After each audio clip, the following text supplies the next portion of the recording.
If you are new here, welcome. You just found the darkest corner of the internet. Every week on this channel, we go inside the cases that history forgot to solve. The murders with no answers. The killers with no names. The stories that were buried until now. If that sounds like your kind of darkness, hit subscribe before this video ends. Because what I'm about to show you, you won't be able to unsee. Now, let's get into it.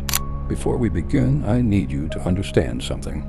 What you are about to hear is not fiction, no screenplay, no Hollywood dramatization. Every word of this story is real. Every victim was a real person. Every letter was written by a real hand. And the man who wrote them, the man who killed, who taunted, who disappeared, was never caught. He is either dead now, or he is still out there. Either way, he won. This is the Zodiac Killer, and this is the case that has haunted America for over 50 years. Stay with me, because once you go into this story, you don't come back out the same. Let's begin. It was December 20th, 1968, a quiet Friday night in Vallejo, California.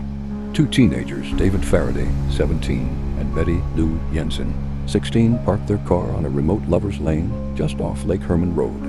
They had no idea anyone was watching them. Within minutes, both were shot dead. David was found slumped over the front seat. Betty Lou had tried to run. She made it just 30 feet before 5 bullets stopped her. She was 16 years old. The killer left no witnesses, no fingerprints, no motive, and no name. 7 months later, the killer struck again. July 4th, 1969. A night most Americans were celebrating with fireworks and family. Darlene Ferrin, 22, and Michael Mago, 19, were parked near Blue Rock Springs Park. A man approached the car and opened fire. Darlene died. Michael survived, barely. He described the killer as a heavy-set white male.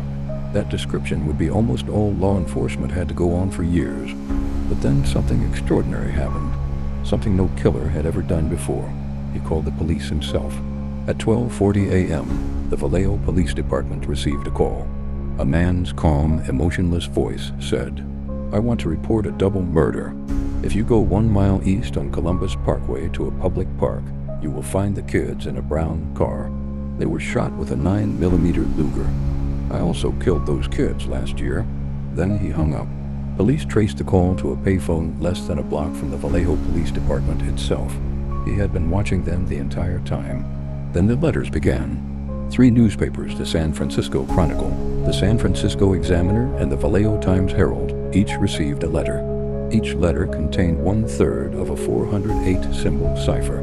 The killer demanded the newspapers print the ciphers on their front pages. If they refused, he promised to go on a killing spree.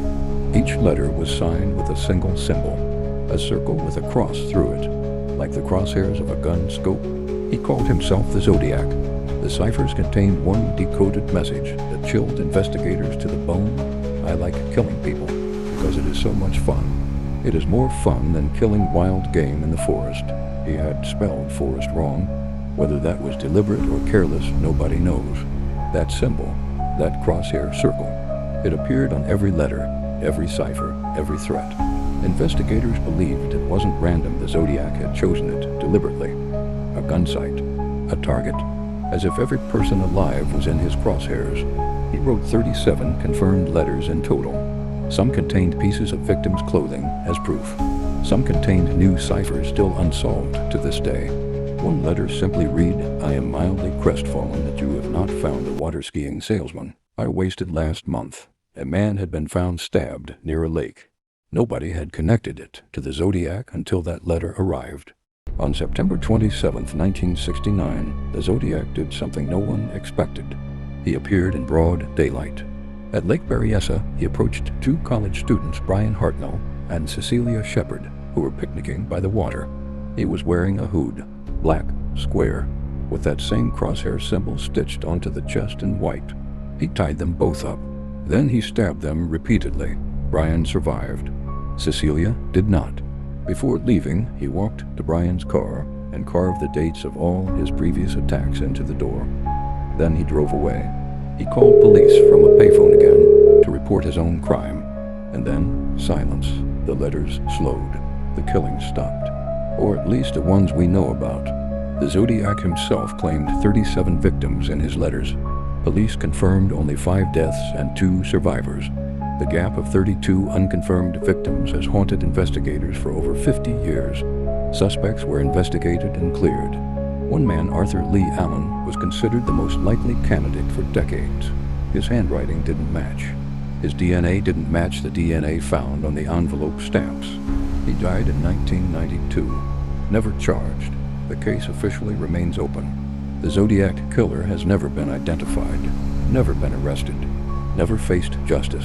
He is out there, or was, and he got away with everything. The Zodiac Killer sent 37 letters. Only 3 ciphers have ever been decoded. One remains unsolved to this day, and investigators believe it contains his real name. He killed at least 5 people. He claimed 37. The difference between those 2 numbers represents real human beings whose families never got answers, never got closure, never got justice, and the man responsible walked free, lived his life, maybe grew old, maybe sat next to you on a bus, maybe lived on your street. That is the most terrifying thing about the Zodiac Killer. Not the ciphers, not the letters, not the crimes. The fact that pure, ordinary evil can hide in plain sight forever.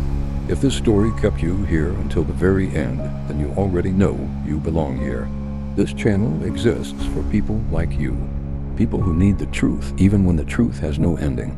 Subscribe right now, not later, right now. Because next week we are going inside the one cipher that was never cracked, the one investigators believe contains his actual name, hidden in plain sight for over 50 years. The people who wait miss it. Don't miss it. I'll see you in the dark.